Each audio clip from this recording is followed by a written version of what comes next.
When a stranger at the rink told me, "Good for you, Mum. You're doing a great job," I realized something I need to share with you. Here's a realistic day in our homeschool life with a reminder every mom needs to hear. Assalamu alaikum. My name is Javeria. Welcome back to our page. Here's a realistic day in the life of a homeschooling mom of 6. I start my days early, about 2 hours before the kids wake up.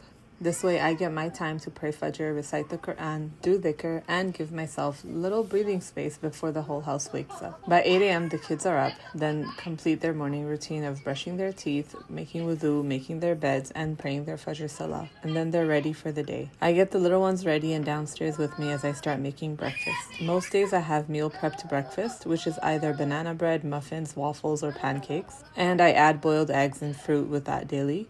But today I didn't have any meal prepped for breakfast on hand, so toast and egg it was. While I'm getting that ready, the kids listen to morning adhkar. So here's the thing about homeschooling. It allows us to have relaxed mornings. We aren't in a rush to get out the door. I don't have to get the kids to quickly finish breakfast and leave for school. I give them about an hour to finish breakfast before they have to start on other things like chores and Quran classes.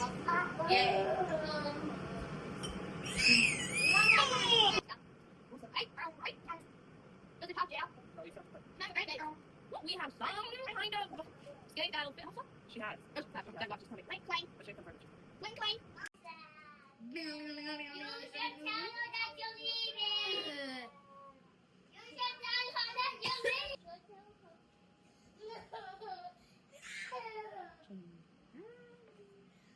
Hey, what's wrong?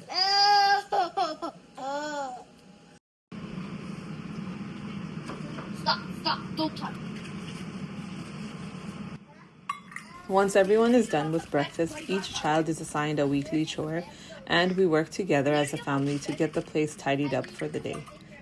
Then everyone starts on their lessons. Some start their Quran classes while others start their main lessons. I sit down with my toddler and 4-year-old to have some one-on-one playtime. This lasts about 10 to 20 minutes. I leave them playing while I go back into the kitchen and tidy up, because that's my chore. And I like to start on dinner prep as soon as possible.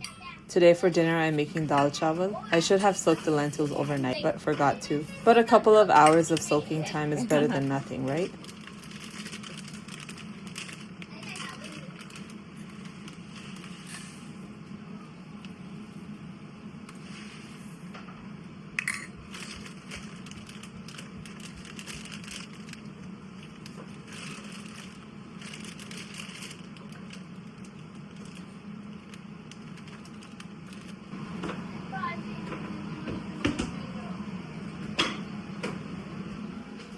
Here we go.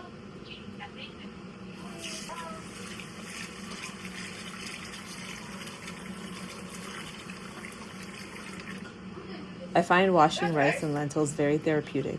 The process of rinsing again and again until I see the clear water is satisfying. I try to be mindful of the task I'm doing and take deep breaths to release tension. Oftentimes, I find myself quickly getting a task completed and I forget to pause and relax and take a breath. So I made it a practice to be more mindful of the task I'm doing and taking a deep breath and relaxing my muscles and taking out the tension or the stress that is in my body, making me work faster and not mindfully.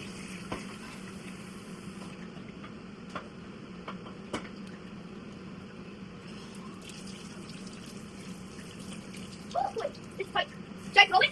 On the carpet. What? It will still break. What? It'll break. That's what I'm trying to do. I'm trying to get this piece off. Oh, okay. Ask guys, I see those. Yeah, this is wrong. I need to push off. Here. It's 6, 7. It's 10, 19. If you don't understand 19, why you ask me that? It is, like, Mama. It's 6, 7.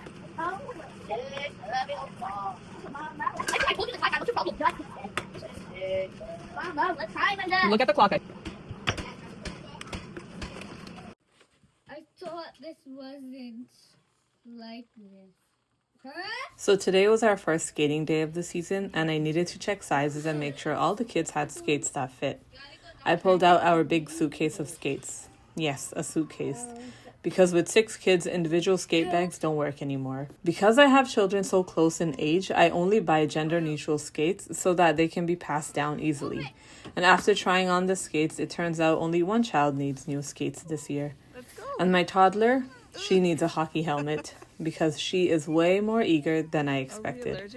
My older children generally started skating at age 4, but the 6th time around, things have changed. Seeing all her older siblings excited to skate, she wants to skate too. Then we packed up a suitcase, rolled it out the door. Usually my eldest or my son loves to be the roller, and off we went. Where are they? Are you sure they're in the car?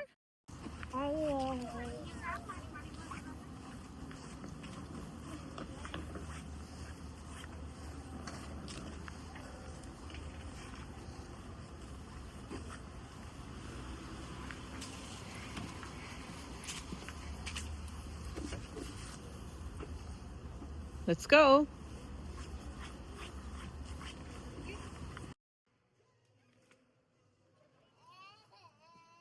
It's okay. Get up on your knees. On your knees. Good.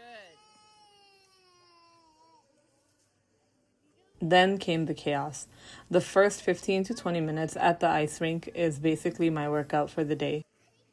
6 pairs of laces, 6 feet that all need to be tied just right. It's a lot. By the end, my back aches. However, over time, we found a rhythm that makes everything faster, smoother, and way less chaotic.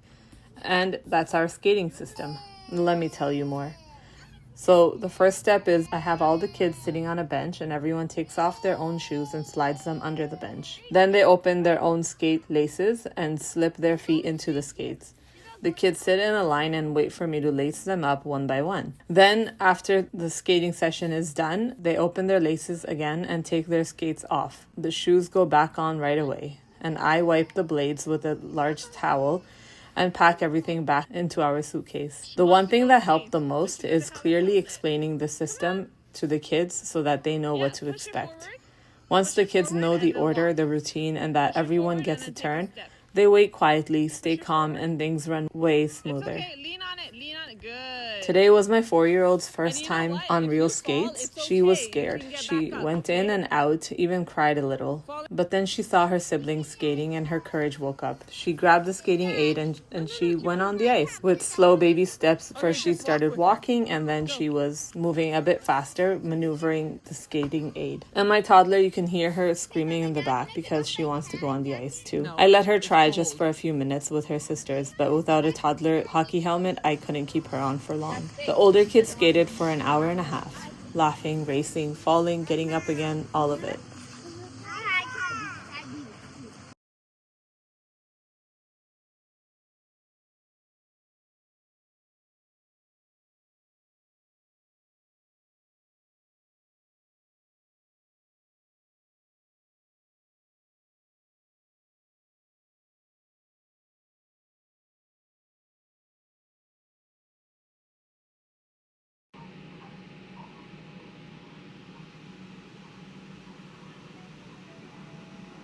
After about an hour and a half, it was time to go home. When we got home, it was Zohar time. I made wudu, prayed, and I quickly got lunch ready. I had cheese already grated. I always do that. It makes it so much easier.